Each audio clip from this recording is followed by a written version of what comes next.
Paminta at kitchen.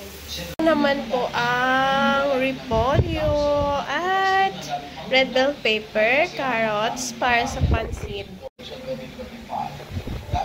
Ito na po ang pansit noodles, repolyo, red bell pepper, at carrots. Ayan, mukhang malambot na ang manok. Pwede na ilagay ang pancit noodles. At ito po ang shrimp broth cubes. Ayan, kunting asukal. At ito po ang carrots, red bell pepper, and pancit noodles.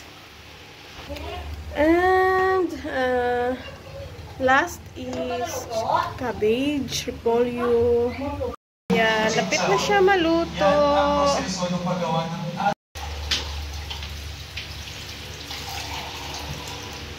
Layan niya na mas matibay na seguridad sa mga paliparan.